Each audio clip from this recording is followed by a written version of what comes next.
Bonjour à tous. Focus cette semaine sur deux rues, la scolaire et la cyclable. Dans les deux cas, elles sont relativement récentes, parfois même méconnues.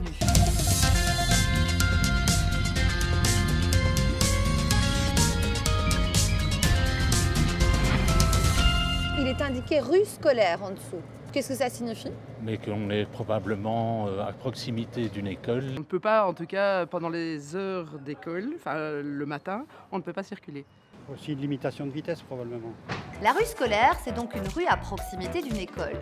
2 fois par jour, aux heures de rentrée et de sortie des classes, la circulation est temporairement interdite aux véhicules. Pour cela, une barrière avec ce panneau routier y est placée. Les parents sont alors invités à se garer un petit peu plus loin pour accompagner leurs enfants à pied. Explication avec les principaux intéressés dans cette école de Mont-Saint-Guibert.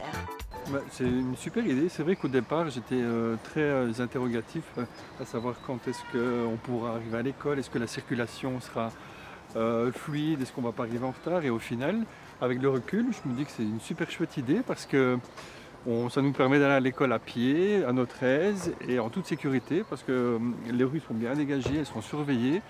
Et Victoria aussi parfois va toute seule à l'école parce que je la laisse au parking et puis elle fait le chemin toute seule. Qu'est-ce que tu en penses toi Victoria?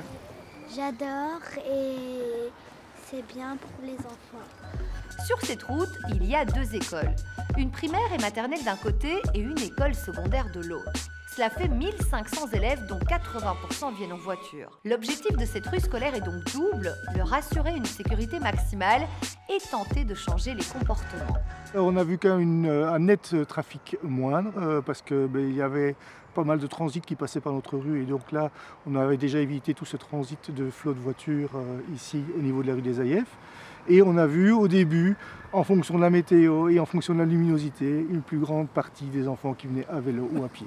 Pour les riverains, si vous habitez une rue scolaire, pas de panique, vous pouvez sortir de la rue avec un véhicule à moteur. En revanche, vous devez rouler au pas et céder le passage aux piétons et aux cyclistes. Voilà pour la rue scolaire. Focus à présent sur la rue cyclable. Quelles sont ses particularités?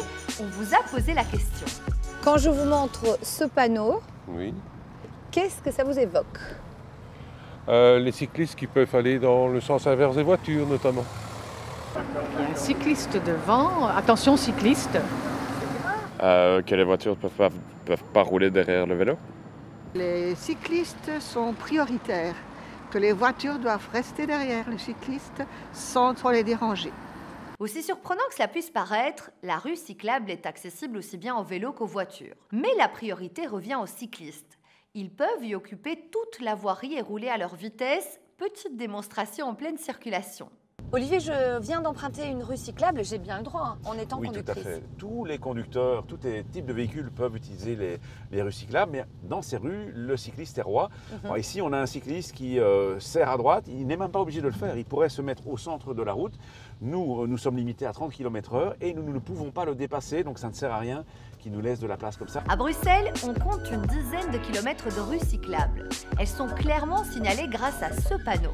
Et d'autres indications permettent aussi d'attirer l'attention des conducteurs, comme par exemple une grande peinture sur l'asphalte. La rue cyclable, c'est typiquement un aménagement qu'on réalise sur des voiries relativement étroites, comme ici derrière nous, où le cycliste doit être au centre de la voirie pour être en sécurité. Vous voyez bien qu'il n'y a pas l'espace ici pour permettre à une voiture de le dépasser sans le pousser sur les voitures en stationnement sur le côté. Et là, il y a le danger de l'ouverture de portières. Vous l'avez vu dans cette émission, pour assurer la sécurité des enfants à l'approche des écoles, la rue scolaire est une excellente alternative. La circulation des voitures y est interrompue aux heures de rentrée et de sortie des cours. Côté cyclistes, ils ont la priorité dans les rues cyclables. De plus en plus nombreuses à Bruxelles, elles permettent aux vélos de ne plus être tassés par les voitures dans des rues très étroites. Les conducteurs, eux, doivent donc prendre leur mal en patience et rester derrière les 2 roues. Si vous avez des questions, contactez-nous via les réseaux sociaux. À la semaine prochaine et d'ici là, bonne route!